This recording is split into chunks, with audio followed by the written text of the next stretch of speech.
দেখবেন এই পাখির মধ্যে যে শেপটা তৈরি হয় এই শেপটা হচ্ছে এরকম ভি প্যাটার্ন। খেয়াল করেছেন?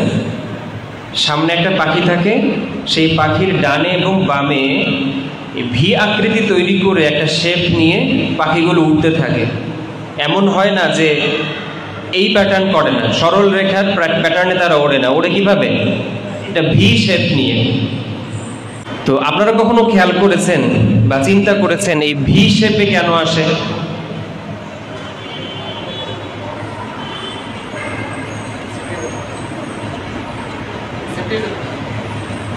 হ্যাঁ, শুধু সেফটির জন্য না। একটা হচ্ছে যে ভি শেপে আসতে গেলে তাদের জন্য ওড়াটা সহজ হয়। বাতাসের যে বেগ, সেই বেগটাকে পাশ কাটিয়ে দেওয়া যায়। সরল রেখা হলেও তো কি বাতাসের চাপটা বেশি আসতো, কিন্তু ভি শেপ যখন হয় তখন কি হয়? একটু আপনারা বুলেট ট্রেন নামে যে ট্রেনগুলো আছে সেটা দেখেছেন? কিংবা বিমানের মাথাটা কি মানে কি বলে, মানে একটু ঈষৎ কোণাকৃতি থাকে না, বিন্দুর মতো চোখা। এই চোখাটা কেন? যে বাতাসের প্রতিবন্ধকতাটা যেন কি করে না, তাকে থামিয়ে না দেয়। এই জন্য কি করতে হয়? সামনে একটু চোখা থাকে।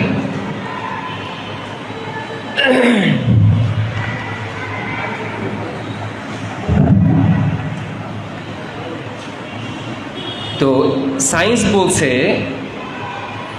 যে সুদূর সাইবেরিয়া থেকে যে পাখিগুলো উড়ে আসে, এই পাখিগুলোর এই ভি শেপটা তাদেরকে একদিকে যেমন বাতাসের প্রতিকূলতায় তাদেরকে উড়তে সহায়তা করে, ঠিক আরেকটা মেকানিজম এখানে কাজ করে। সে মেকানিজমটা হচ্ছে, ধরেন একটা পাখি একাই যদি সে উড়ে আসতে চায় তার জন্য কিন্তু কঠিন, সে তো একা ভি শেপ তৈরি করতে পারবে না। তাহলে কি দরকার হচ্ছে? আরো অনেক পাখিকে একসাথে দলবদ্ধভাবে আসতে হচ্ছে না? আচ্ছা, তাহলে কাজটা তারা কিভাবে করলো? দলবদ্ধভাবে কাজটা করছে, ঠিক না? আরেকটা জিনিসও এখানে ঘটে, সেটা হচ্ছে এই ভি শেপের কেন্দ্রতে যে পাখিটা থাকে একদম সামনে, এই পাখিটাকে সবচেয়ে বেশি বাতাসের বেগটা পোহাতে হয়। সে যখন তার দুপাশে যখন ডানাটা ঝাপটা মারে, এই ঝাপটা নিতে তার পাশে থাকা ডান সাইডে যারা বা বাম সাইডে যারা আছে এদের কাছে ওড়াটা অনেক সহজ হয়। বুঝতে পেরেছি? একদম কেন্দ্রে যে পাখিটা থাকে, হিসেব করতে গেলে সামনের সারিতে যে পাখিটা আছে একদম শুরুতে, তার মানে ডানা ঝাপটানোর কারণে তার ডানে এবং পাশে থাকা যে পাখি তার জন্য ওরা কি হয়? সহজ হয়। একইভাবে তার পরের লাইনে গিয়ে যে দুটো পাখি আছে তারা আবার যখন ডানা ঝাপটা দেয় তখন তার পিছনে থাকা পাখির জন্য ওরা সহজ হয়। তাহলে এই কাজটা দেখেন, খেয়াল করে সায়েন্টিফিক্যালি তারা কিভাবে খুব যত্ন সহকারে করে না? এভাবে করেই কিন্তু তারা 1000 মাইল পথ পাড়ি দিতে পারে। তা আমি মনে করি যে সংগঠন হচ্ছে ঠিক এরকম একটি প্ল্যাটফর্ম, যেখানে আপনি দিনের কাজ, দাওয়াতি কাজটা করবেন। এই কাজটা আপনাকে সাংগঠনিকভাবে দলবদ্ধভাবে করার ক্ষেত্রে পাখিদের মতোই উপকারিতা আপনাকে দিবে। এই সংগঠনের নেতৃত্বে একজন থাকবেন যার উপর দিয়ে অনেক ঝড়ঝাপটা যাবে, যাকে অনেক প্রতিকূল পরিবেশ মোকাবেলা করে সংগঠনকে তার অভীষ্ট লক্ষ্যে পৌঁছাতে হয়। আর তার সাথে যারা আছে তারা তাকে দেখে দেখে আগামী দিনে প্রস্তুত হয়। যেভাবে করে ওই যে বললাম যে পাখিটা সামনে থাকে, কিন্তু সবসময় সামনে থাকে না। কিছু দূর পর পর যখন সে হাঁপিয়ে যায়, কারণ তাকে তো লোডটা বেশি নিতে হয়, কিছু দূর পর যখন সে হাঁপিয়ে ওঠে তখন সে তার পজিশন চেঞ্জ করে সে তার ডানে চলে যায় অথবা বামে চলে যায়। ওই পাখিটা আবার তখন কেন্দ্রে চলে আসে। এই যে দলগতভাবে কাজটা করা, এটা কিন্তু কোনো পাখি ওখানে পালাক্রমে তারা এই কাজটা করতেই থাকে, এবং কেউ কিন্তু ওই কেন্দ্রে আসার ব্যাপারে কেউ কিন্তু দ্বিমত করে না যে না, আমি ওই জায়গায় যাব না। তা আমি এটাকে এক্সাম্পল মনে করি, the best example for an organization in a context of দাওয়া অফ ইসলাম। ইসলামের দাওয়াত প্রদান করার ক্ষেত্রেও এই কনটেক্সটটা কিন্তু একটা খুবই উপকারী এবং সহজবোধ্য একটা এক্সাম্পল। আপনি খেয়াল করে দেখেন আল্লাহ রসুল সাল্লাল্লাহু আলাইহি সাল্লাম তিনি দাওয়াত প্রদান করার ক্ষেত্রে তিনি একটা সময় নিয়েছেন, তাই না? তার জীবনের সময়টা তিনি ব্যয় করেছেন। আলটিমেটলি তিনি পৃথিবী থেকে চলে যাওয়ার পর অনেক সাহাবী তো তার মৃত্যুকে সহজভাবে নিতেও পারেনি। স্বয়ং ওমর রাদিয়াল্লাহু আনহু পর্যন্ত হুঙ্কার দিয়েছিলেন যে যে আমাকে বলবে যে নবী মুহাম্মদ মৃত্যুবরণ করেছে, আমি তার মস্তক বিচ্ছিন্ন করে ফেলব। কিন্তু আল্লাহ রাব্বুল আলামিন মানে তাকে যে আবেগ দিয়েছিলেন সে আবেগের বশে তিনি কথাটা বলে ফেলেছেন। কিন্তু পরক্ষণে আবু বকর রাদিয়াল্লাহু আনহু তাকে প্রশমিত করেছেন পবিত্র কোরআনের আয়াত দিয়েই, তাই না? পবিত্র কোরআনের আয়াত দিয়েই তাকে তিনি প্রশমিত করলেন যে কোনো নবী পৃথিবীতে বেঁচে থাকেননি, কাজেই আল্লাহ রাব্বুল আলামিনই বলেছেন যে ইন্নাকা মাইয়িতুন, অবশ্যই তুমি মৃত্যুবরণ করবে। কাজেই এটা মেনে নিয়েছেন পরে।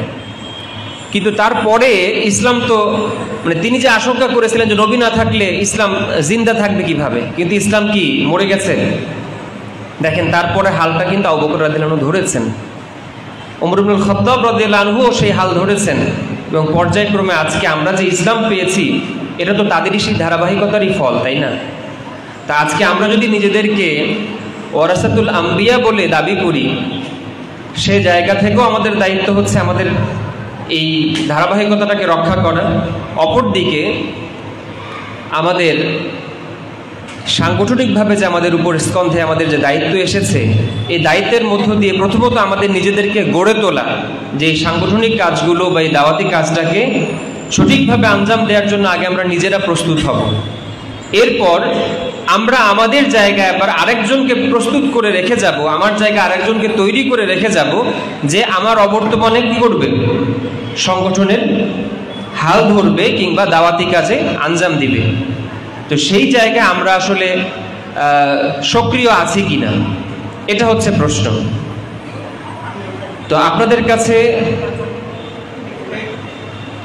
আমাদের সংগঠন সম্পর্কে দু একটি প্রশ্ন যদি না করলেই নয়। আমি খুব অল্প সময় দিব। আমাদের সুববান বা বাংলাদেশ জমিয়ত আহলে হাদিসের যে যুব সংগঠন যেটা আমরা করি, এই সংগঠনের নামটা কে বলতে পারবেন সঠিকভাবে? জি, একটু দাঁড়িয়ে বলেন। বাংলাদেশ, আচ্ছা। মঞ্জুর ভাই আসেন, আমরা ভাইকে গিফটটা দিয়ে দিই, পৌঁছে দেন। এটা কেন বললাম, আপনি বলতে পারেন যে আমরা সংগঠন করি কিন্তু এই সংগঠনের নাম জিজ্ঞেস করার বিষয়টা কি, এটা এত জরুরি কেন? জরুরি কারণ আমি যে সংগঠন করব বা যে সংগঠন আমি করতে চাই সে সম্পর্কে যদি আমার ধারণা না থাকে তাহলে এর চেয়ে লজ্জার আর কিছু থাকে? আমাদের অনেক জায়গায় দেখা যায় আমাদের কর্মীরা অনেক ক্ষেত্রে আমাদের নামটাও ঠিকভাবে বলতে পারি না। আমাদের মুরব্বী সংগঠন আছে বাংলাদেশ জমিয়তে আহলে হাদিস, তাই না? তারই তো একমাত্র যুব সংগঠন আমরা। এই বাংলাদেশ জমিয়তে আহলে হাদিসের নামের সাথে মিল রেখে আমাদের নামটাও ঠিক ওই স্টাইলে বলে ফেলে, বাংলাদেশ জমিয়ত সুববানে আহলে হাদিস। কিন্তু আমাদের নামের বেলায় যে বাংলাদেশ শব্দটা পড়ে আছে এটা আমরা অনেক ক্ষেত্রে খেয়াল করি না। এটা হচ্ছে আপনার সেন্স অফ হিউমার, যে আপনি সূক্ষ্মভাবে খেয়াল করেন কিনা যে সংগঠনের নামের কোনো পার্থক্য আছে কিনা। হয়তো আমরা এক ভাইকে পেয়েছি কিন্তু এখানে আমরা খুঁজে পাবো যারা হয়তো এই বিষয়টা খেয়াল করিনি আগে।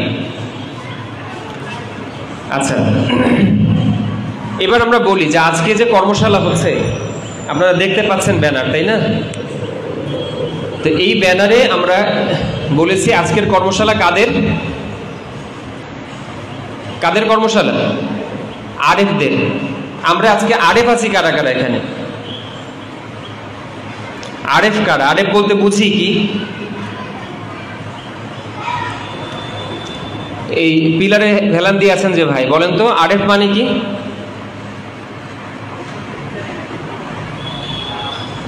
শুনতে পাইনি।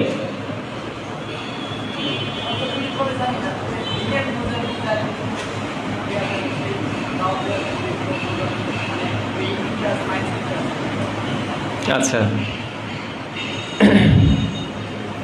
আমাদের কর্মীদের যে স্তর আছে তাই না, সেই স্তরের একটা স্তর হচ্ছে কি আরেফ।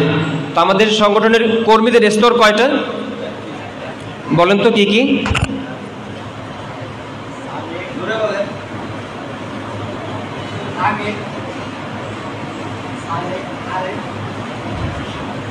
আচ্ছা, তাকে কেউ সহযোগিতা করবেন? আর কেউ আছে?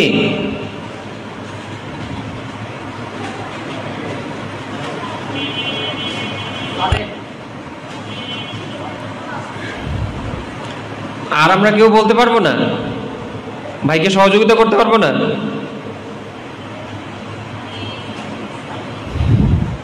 আচ্ছা, এই বইটা কখনো দেখেছেন? আচ্ছা, এটা নাই দেখেন, কমপক্ষে এটাও কি কখনো পড়েননি? এই মাত্র কয়েকটা পৃষ্ঠা, এখানে 2টা বা 3টা পৃষ্ঠা, এটা পড়েছেন কারা কারা? আমাদের জেলা দায়িত্বশীল ভাই কারা আছে? এটা কি আমাদের সংগ্রহে নাই? দিয়ে দেন, এখনই বিতরণ করেন। তার মানে বিষয় হচ্ছে আমরা আসলে আজকে মানে আমরা যে কোন মানে আছে, আমরা কোন স্তরে আছি এটাও তো বুঝি তো নাকি? আমরা কোন স্তরের?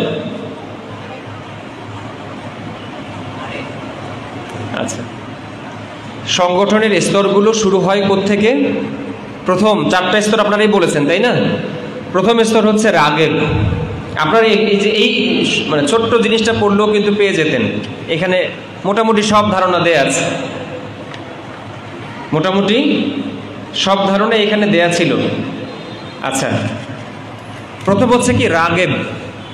রাগেব শব্দটা আমাদের যে সাংগঠনিক স্তর যেগুলো আছে, সাংগঠনিক কর্মীদের যে স্তর, এর নামগুলো সব কিসে? আরবিতে।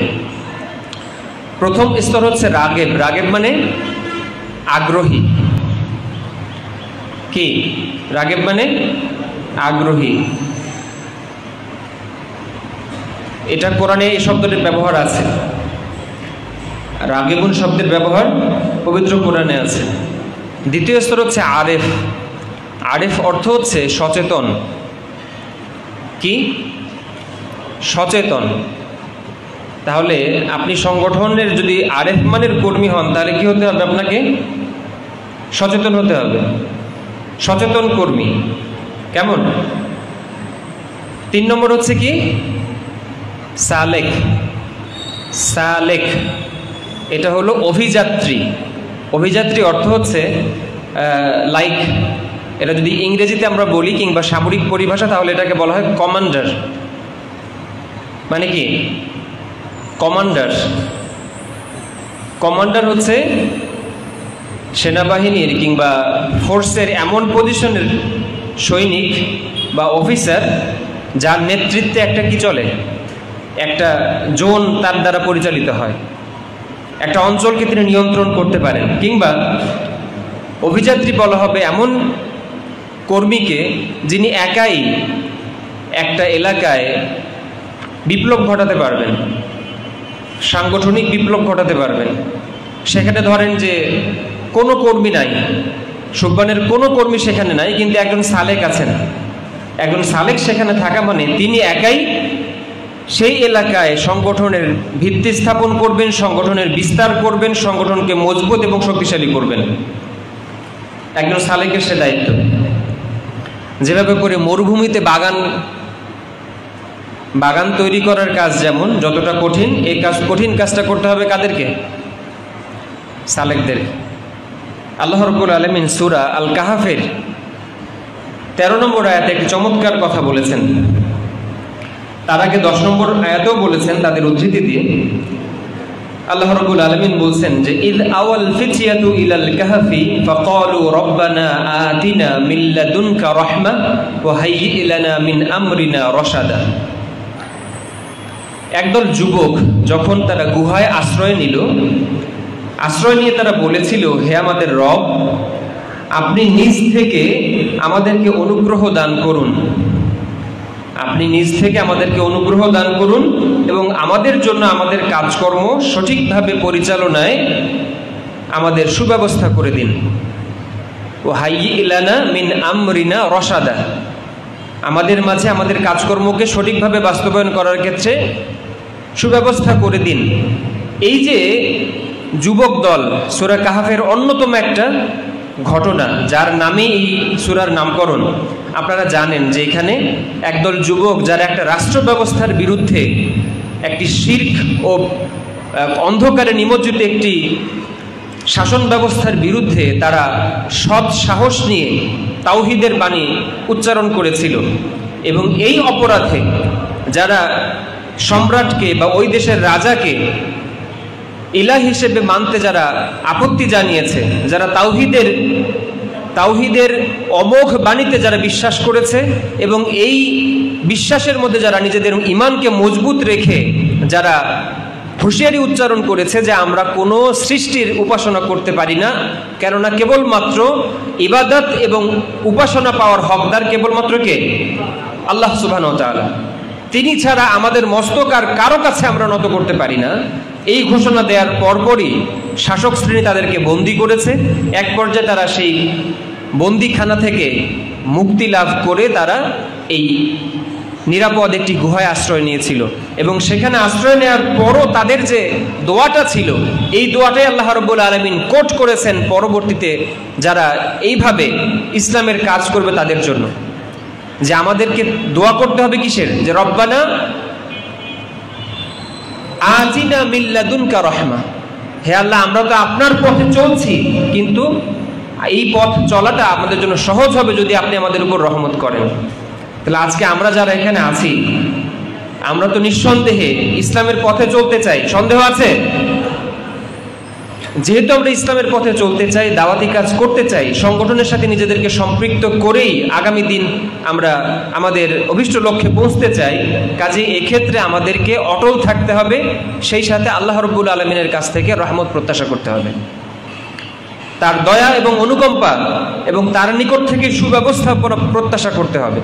এবং এর পরেই দুটি আয়াত পরে আল্লাহ রাব্বুল আলামিন ওই যুবকদের ঘটনায় আবার তিনি পুনরায় উল্লেখ করে বলছেন যে নাহনু নাকুসু আলাইকা নাবাহুম বিল হক। এই যুবকদেরকে সার্টিফিকেশন দিচ্ছেন আল্লাহ রাব্বুল আলামিন যে আমি এই যুবকদের ঘটনা আপনাকে জানাচ্ছি। কাকে জানাচ্ছেন? আল্লাহ রসুলকে, কারণ তিনি এই ঘটনা তো আগে থেকে জানতেন না, কারণ রসুলের আগমনেরও 300 বছর আগের ঘটনা এটা, 300 না আরো বেশি। তো এই ঘটনা আল্লাহ রসুলের জানার কথা না, কিন্তু আল্লাহ রাব্বুল আলামিন এই ঘটনা রাসূল সাল্লাল্লাহু আলাইহি ওয়াসাল্লামকে জানালেন এবং বলছেন যে আমি আপনার কাছে সত্য সহকারে এই যুবকদের ঘটনাটি আপনার কাছে বর্ণনা করছি। ইন্নাহুম ফিজিয়াতুন আমানু বিরাব্বিহিম, নিশ্চয়ই এই যুবকরা তারা তাদের রবের উপর ঈমান এনেছিল, ওয়াজিদনাহুম হুদা, ফলে আমি তাদেরকে হেদায়েতের পথটাকে বৃদ্ধি করে দিয়েছি। তাহলে আজকে আমরাও যদি আল্লাহ রাব্বুল আলামিনের প্রতি আমাদের অগাধ বিশ্বাস থাকে, তাহলে পথ চলাটা সহজ করে দেবেন কে? আল্লাহ সুবহানাহু ওয়া তাআলা। এবং আমাদের যত প্রতিবন্ধকতাই থাকুক, যত বাধা থাকুক, এই বাধাগুলোকে অতিক্রম করে আমাদেরকে বিজয়ী হওয়ার যে অমোঘ ঘোষণা, সেটাও কে দিয়েছেন? আল্লাহ রাব্বুল আলামিন। তিনি বলছেন লা তাহজানু ওয়ালা তাহিনু ওয়ালা তাহজানু ওয়া আনতুমুল আ'লাউনা ইন কুনতুম মুমিনিন। এই ঈমানটা যদি ঠিক থাকে, ঈমানের জায়গা যদি আমরা চরম পরাকাষ্ঠা দেখাতে পারি, তাহলে আল্লাহ রাব্বুল আলামিনের আশ্বাস, আল্লাহ রাব্বুল আলামিন গ্যারান্টি দিচ্ছেন, আশ্বাস দিচ্ছেন আমাদেরকে যে ওয়া আনতুমুল আ'লাউনা, তোমরাই বিজয়ী হবে। অতএব ওয়ালা তাহিনু ওয়ালা তাহজানু, দুশ্চিন্তা করার কিছু নাই, হতাশ হওয়ারও কিছু নাই, বিজয় ইনশাআল্লাহ মুসলিমদেরই হবে এবং এটা যুগে যুগে প্রমাণিত, আপনারা জানেন।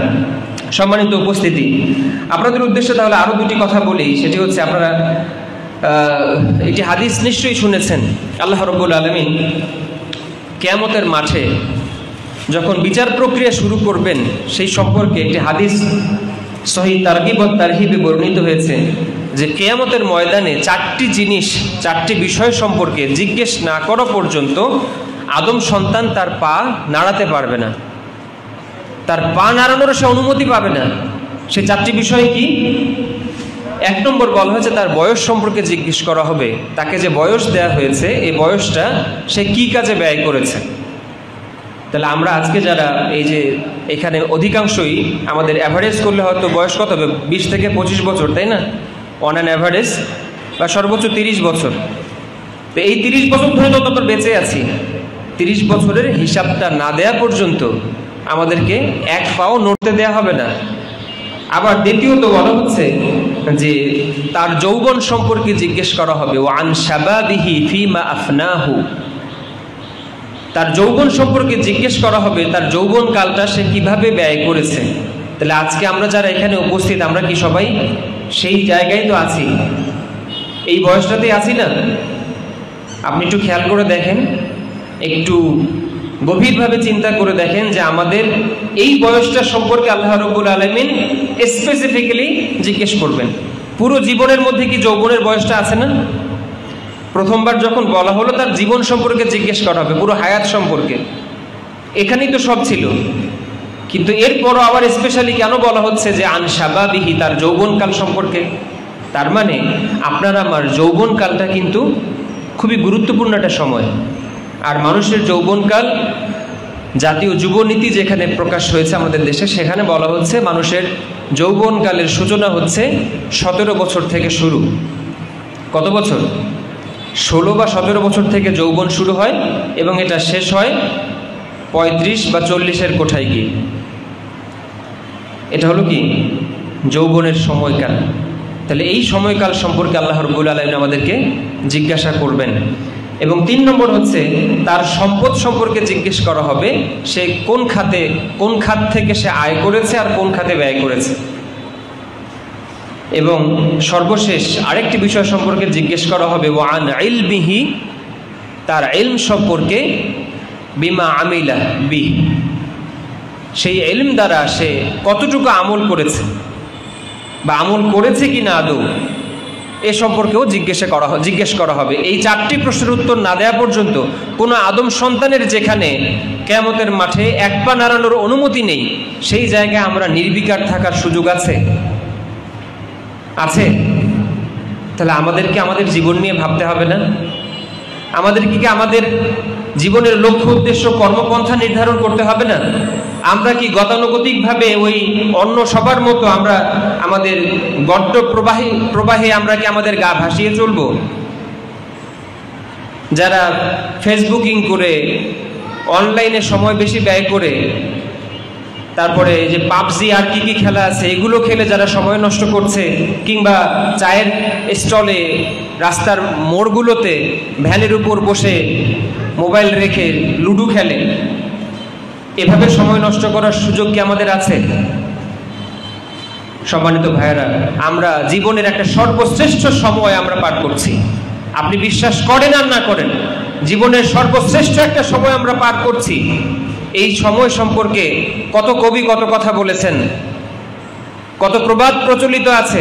এই সময়টা পার হয়ে গেলে একদিন আপনাকে আমাকেও বলতে হবে, লাইতা শাবাবা ইয়াউদ, হায় যদি আমার যৌবনটা আবার ফেরত আসতো।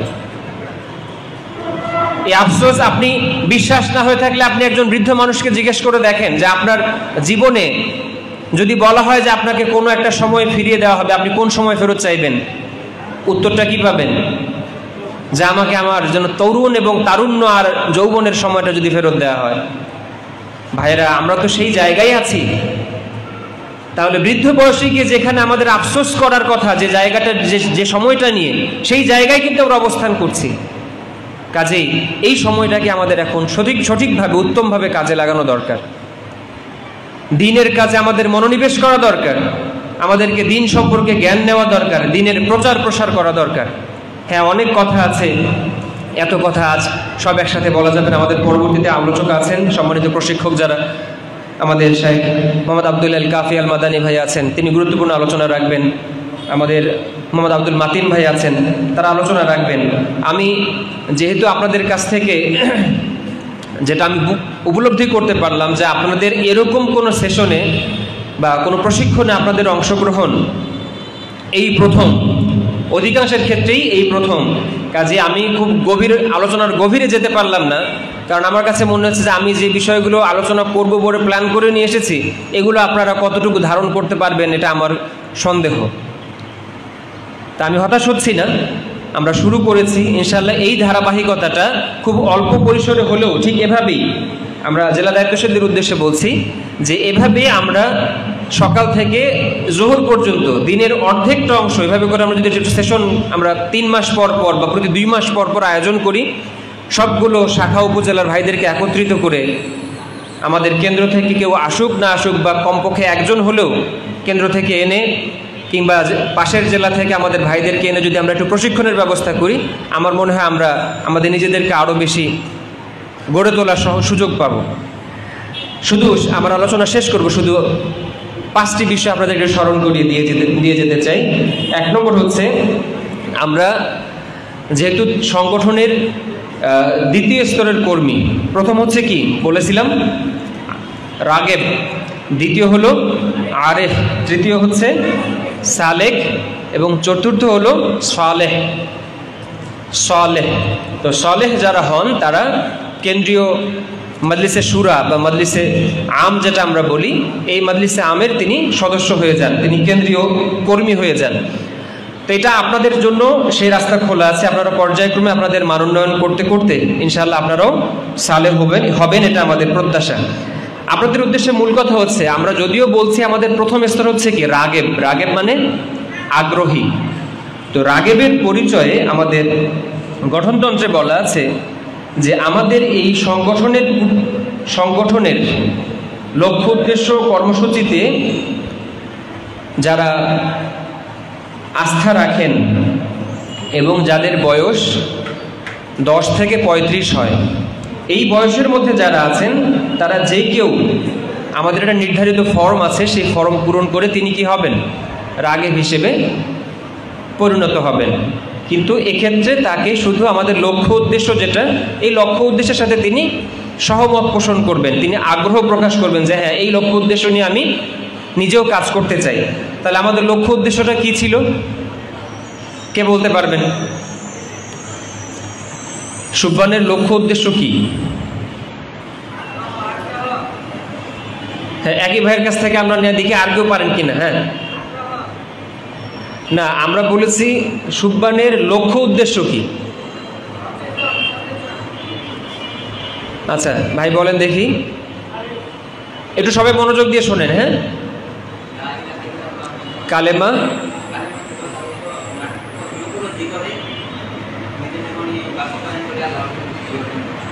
আচ্ছা মাশাআল্লাহ, আরেকটু সুন্দর করে একদম যেভাবে আছে আমাদের সেভাবে বলতে পারলে ভালো।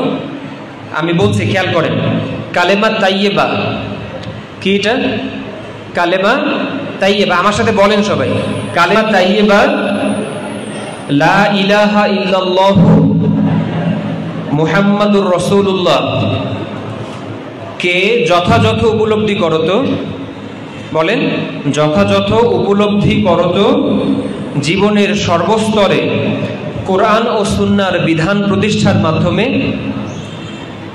আল্লাহর সন্তুষ্টি অর্জন। তাহলে আমাদের জীবনের লক্ষ্য উদ্দেশ্য এখানে দুটোই আছে। এবার যদি বলি, আচ্ছা আরেকবার বলি, কালেমা তাইয়েবা লা ইলাহা ইল্লাল্লাহু মুহাম্মাদুর রাসূলুল্লাহকে যথাযথ উপলব্ধি করত জীবনের সর্বস্তরে কোরআন ও সুন্নাহর বিধান প্রতিষ্ঠার মাধ্যমে আল্লাহর সন্তুষ্টি অর্জন। তাহলে আমাদের লক্ষ্য আর উদ্দেশ্য বলছি, তাই না? তাহলে এই বাক্যের মধ্যে লক্ষ্য কোনটা, উদ্দেশ্য কোনটা, কে বলতে পারবেন? এই বাক্যটার মধ্যে কোনটা লক্ষ্য আর কোনটা উদ্দেশ্য?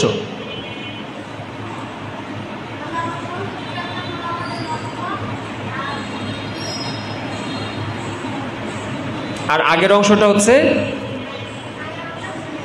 উদ্দেশ্য। মাশাআল্লাহ, এদিকে আসো, আসো আসো আসো।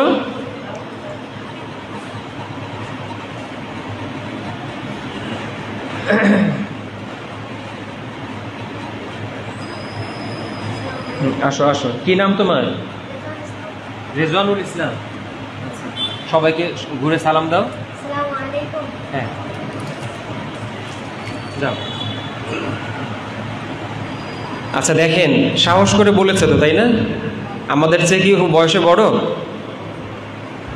হ্যাঁ, একটু ঘুরিয়ে বলেছে, যেটাকে উদ্দেশ্য বলেছে সেটা হয়তো লক্ষ্য হবে, আর লক্ষ্যের জায়গাটা উদ্দেশ্য হবে, কিন্তু সে তো বলেছে।